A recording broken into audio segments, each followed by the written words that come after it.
Hello guys, welcome to my YouTube channel. Hi guys, today I'm going to unbox and review this Mi Standard charger, and I bought it for around 450 rupees from Xiaomi website or mi.com or mi.in.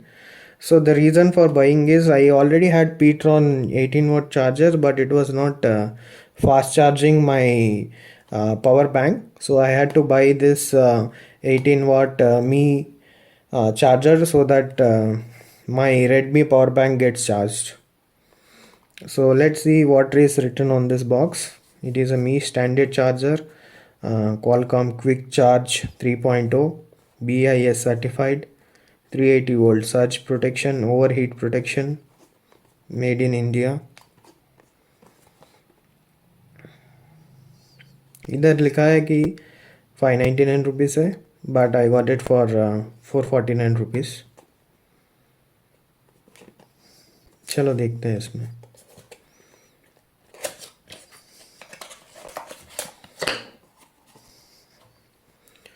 So here is the charger.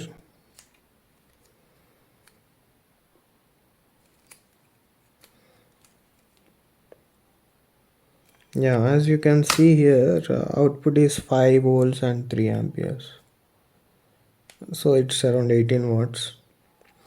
It's little bit heavy when compared to the Petron charger, and it charges my mobile phone, my power Redmi power bank at 18 watts, and my trimmer. So it basically charges everything. So I previously used Xiaomi charger and I was very happy with it, and I bought this again, and to tell you the truth, I'm very much satisfied, and I would definitely recommend this product, provided if you get around 400 rupees or better. I bought it for 450, but if you can get it less price, go ahead and buy it, only if you need a charger. Thank you guys. आपको मेरा videos अच्छे लगे तो like और subscribe कर दीजिए.